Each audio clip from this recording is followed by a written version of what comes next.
Anomie, ഭാവനയുടെ വമ്പൻ തിരിച്ചുവരവ്, അതുപോലെ നമ്മുടെ റഹ്മാൻ എന്ന് പറയുന്ന വ്യക്തികളുടെ തിരിച്ചുവരവ്, ഇതൊക്കെയാണ് നമ്മൾ പ്രതീക്ഷിച്ചത്. ഇവർ രണ്ടുപേരുമാണ് മുഖ്യ കഥാപാത്രമായിട്ട് എത്തുന്നത്.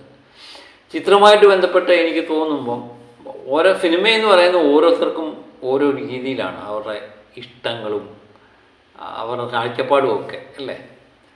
ഇത് അത്യാവശ്യം ക്ഷമയുള്ളവർക്ക് കാണാൻ പറ്റിയ സിനിമയായിട്ടാണ് എനിക്ക് തോന്നിയത്. കാരണം ഒരു വല്ലാത്ത ലാഗ് ചിത്രത്തിൽ അനുഭവപ്പെടുന്നുണ്ട് എന്നുള്ളതാണ്. ഇതൊരു സയൻസ് ഫിക്ഷൻ സിനിമയാണ്. സയൻസ് ഫിക്ഷൻ്റെ സാധ്യതകൾ ഒരു ത്രില്ലർ സിനിമയിൽ എങ്ങനെ മികവുറ്റതാക്കാമൊക്കെയുള്ള പരീക്ഷണ ചിത്രം തന്നെ, ഒരു പരീക്ഷണ ചിത്രം എന്ന് തന്നെ പറയാം. ആ കാര്യത്തിൽ റിയാഫ് മാരത്ത് എന്ന് പറയുന്ന നവാഗത സംവിധായകനെ ഞാൻ അഭിനന്ദിക്കുക തന്നെ ചെയ്യുന്നു. കാരണം ആദ്യ ചൂടുവെപ്പിൽ തന്നെ ഇങ്ങനൊരു ചിത്രത്തിലേക്ക് കൈവച്ചല്ലോ അദ്ദേഹം. കാരണം അദ്ദേഹത്തിൽ നിന്ന് ഇനിയും ഇതിൽ കൂടുതൽ നല്ല ചിത്രങ്ങൾ പ്രതീക്ഷിക്കാം എന്ന് തോന്നുന്നു. അതുപോലെ ഭാവന, റഹ്മാൻ ഇവരൊക്കെ തന്നെ മികച്ച കഥാപാത്രമായി മാറി. ഇതിലെ കഥാപാത്രങ്ങളൊന്നും തന്നെ അതിലെ വ്യക്തികളൊന്നും തന്നെ നിരാശപ്പെടുത്തിയിട്ടില്ല എന്നുള്ളതാണ്.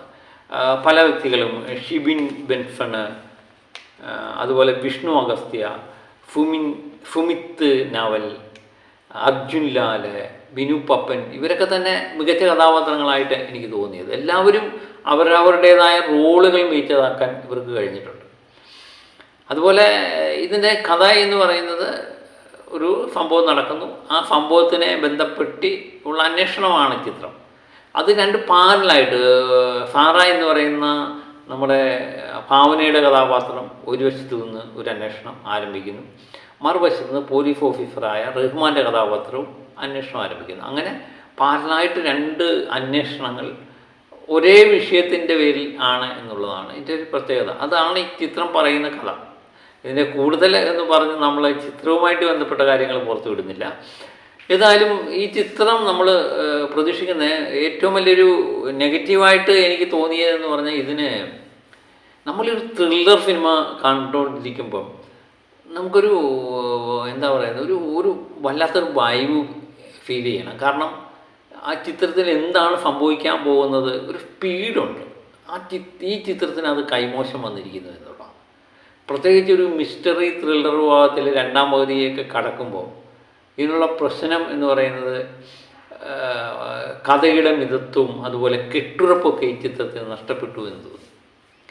കാരണം മികച്ച ഒരു തിരക്കഥയുടെ അഭാവം ഈ ചിത്രത്തിൽ വല്ലാതെ നിഴലിച്ചു നിന്നു എന്നുള്ളതാണ്. ഞാനതാണ് പറഞ്ഞത്. ഒരു സംവിധാന ശൈലി ഉണ്ടായിരുന്നു, ഒരു നല്ല രീതി കഥ പറഞ്ഞ ഒരു ശൈലി ഉണ്ടായിരുന്നു. ഇതൊക്കെ കൈമോശം വന്നത് തിരക്കഥയുടെ ഒരു വല്ലാത്തൊരു പ്രശ്നം തന്നെയാണ് എന്നത്. ഞാനതാണ് ആദ്യമേ തന്നെ പറഞ്ഞത്. നല്ല ക്ഷമയുള്ളവർക്ക് കണ്ടുകൊണ്ടിരിക്കാൻ പറ്റും, നല്ല ക്ഷമയുള്ള ആൾക്കാരെ ആ രീതിയിൽ മൂടുള്ളവർ നമ്മൾ കണ്ടുകൊണ്ടിരുന്നു കഴിഞ്ഞാൽ ഈ ചിത്രം നല്ലൊരു അനുഭവമായി മാറും എന്ന് തോന്നുന്നു. നമ്മുടെ ചില ചിത്രങ്ങൾ നമ്മൾ കാണാൻ പോകുമ്പോൾ പലരും പല രീതിയിലാണ്.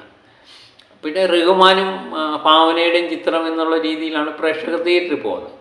അപ്പം നമ്മളൊരു ത്രില്ലർ സിനിമ കണ്ടുകൊണ്ടിരിക്കുമ്പം എല്ലാവർക്കും ക്ഷമ ഉണ്ടാകണമെന്നില്ല. പ്രത്യേകിച്ച് സിനിമ കാണാൻ പോകുമ്പം ഒട്ടും ക്ഷമ കാണത്തില്ല അല്ലേ. അല്പം ലാഗ് അനുഭവപ്പെട്ടാൽ തന്നെ നമ്മൾ പണി തുടങ്ങും. അങ്ങോട്ടും ഇങ്ങോട്ടും അഭിപ്രായം പറയുന്ന ഒരു രീതി വരും. അടുത്തിരിക്കുന്നവരെല്ലാം അങ്ങോട്ടും ഇങ്ങോട്ടും അഭിപ്രായം പറഞ്ഞു കഴിഞ്ഞാൽ നമുക്ക് ആ പടവുമായിട്ട് യാതൊരു ബന്ധമില്ലാതാവും. അത് നല്ല ചിത്രമാണെങ്കിൽ പോലും നമുക്ക് ഇഷ്ടപ്പെടുന്ന ചിത്രമാണ്. അതാണ് ഞാൻ പറഞ്ഞത്. നല്ല തിയേറ്ററിൽ അല്ലെങ്കിൽ ഒരേ രീതിയിലുള്ള മനസ്സുള്ള ആൾക്കാരൊക്കെ പോയിരുന്ന് കാണാൻ പറ്റുക, അല്ലെങ്കിൽ നമ്മൾ തിയേറ്ററിൽ TV വരുമ്പം കാണാൻ പറ്റുന്നൊരു ചിത്രമായിട്ടാണ് എനിക്ക് തോന്നിയത്. കാരണം കണ്ടുകൊണ്ടിരിക്കാം, പക്ഷേ ക്ഷമ വേണം, വളരെ അത്യാവശ്യമായ സൈക്കോളജിക്കൽ ത്രില്ലർ പറയുന്ന ഒരു ചിത്രം തന്നെയാണിത്. Dream sequence, science fiction elements, visualisation ഇതൊക്കെ എന്ന് പറയുന്നത് ചില സാധനങ്ങളുണ്ടല്ലോ. നമ്മൾ ചില സമയത്ത് എന്ന് പറയുന്നത് ഹോളിവുഡ് സ്റ്റൈലിലൊക്കെ ഇതിലും മികച്ച രീതിയിൽ ആർക്കും എടുക്കാൻ പറ്റത്തില്ല എന്നുള്ള രീതിയിലുള്ള സാധനങ്ങളും ഉണ്ട് ഇതിനകത്ത്. അതാണ് ഇതിൻ്റെ ഒരു പ്രത്യേകത. ഞാനതാണ് പറഞ്ഞത്. ലാഗുണ്ടെങ്കിലും അതിൻ്റെ ഒരു അവതരണ രീതിയുണ്ട്, അതുപോലെ ഇതിൻ്റെ ഒരു ട്രീറ്റ്മെൻ്റ് ഉണ്ട്. ഇതൊക്കെ എന്ന് പറഞ്ഞാൽ വല്ലാത്ത ലെവലിലെത്താൻ പറ്റിയിട്ടുണ്ട്. പക്ഷേ ഇതിൻ്റെ ഏറ്റവും വലിയൊരു പോരായ്മയായിട്ട് എനിക്ക് തോന്നിയത് ഇതിൻ്റെ സ്പീഡ് തന്നെയാണ്. ഒരു മെല്ലപ്പോക്ക്. ചില സമയത്തൊക്കെ നമുക്ക് തോന്നി ഇത് എന്തിനിത്ര പെയ്യെ പോകുന്നു. ഇതൊക്കെ നമുക്ക് നേരത്തെ തന്നെ ഗ്രഹിച്ച കാര്യങ്ങൾ. ഇവരെത്താൻ വൈകി പോകുന്നു എന്നുള്ളതാണ്. അല്ലാതെ ആ ത്രില്ലർ ഫിലിം പല ട്വിസ്റ്റുകളും ഇവർ കൊണ്ടുവരുമ്പോൾ ഉള്ള പ്രശ്നം എന്ന് പറഞ്ഞാൽ ഈ ട്വിസ്റ്റുകൾ നമ്മളിൽ അങ്ങോട്ട് ഇതാവുന്നില്ല. ഒരു ട്വിസ്റ്റ് എന്ന് പറയുന്ന സാധനം എന്ന് പറയുന്നത് അത് നമ്മൾ പ്രതീക്ഷിക്കുന്നതിൻ്റെ അപ്പുറം പോകുന്നത് നമ്മളുടെ മനസ്സിൽ ചിന്തിക്കുന്നതിൻ്റെ അപ്പുറത്തായിരിക്കണം. അതൊരിക്കലും ഉണ്ടാകുന്നില്ല എന്നുള്ളതാണ് ഈ ചിത്രത്തിൻ്റെ ഒരു പോരായ്മയായിട്ട് എനിക്ക് തോന്നിയത്. എന്നാലും ഞാൻ പറഞ്ഞില്ലേ, എല്ലാവർക്കും ഓരോ ചിത്രവും ഓരോ അനുഭവങ്ങളാണ്. അതുകൊണ്ട് തിയേറ്ററിൽ പോയി തന്നെ ഈ ചിത്രം കാണാൻ പോവുക. പിന്നെ ഈ ചിത്രം കണ്ടവരുണ്ടെങ്കിൽ അഭിപ്രായം തുറന്നു പറയുക. അപ്പം ഈ ഭാവനയുടെയും റഹ്മാൻ്റെയൊക്കെ വമ്പൻ തിരിച്ചുവരും. ഇവരെയൊക്കെ വേണ്ട വിധം പ്രയോജനപ്പെടുത്താൻ മലയാള സിനിമയ്ക്ക് കഴിഞ്ഞിട്ടുണ്ടോ എന്നുള്ളത് ഈ ചിത്രം കാണുമ്പോൾ സംശയമാണ്. പ്രത്യേകിച്ച് റഹ്മാനൊക്കെ എന്ന് പറഞ്ഞാണല്ലോ, റഹ്മാൻ ചില സ്റ്റണ്ട് രംഗങ്ങളിലൊക്കെ ഉണ്ടല്ലോ, റഹ്മാൻ നിന്ന് ഇരിക്കുമ്പം നമുക്ക് തോന്നും റഹ്മാൻ സ്വന്തമായിട്ടിരിക്കുന്ന അതിൻ്റെ ഒരു പവറുണ്ട്. അതൊരു വേറെ ലെവൽ സാധനമാണ്. റഹ്മാൻ്റെയും ഭാവനയുടെയൊക്കെ മികച്ച രീതിയിലുള്ള അഭിനയമൊക്കെ ഈ ചിത്രത്തിന് വളരെയധികം പ്രയോജനപ്പെട്ടിട്ടുണ്ട്.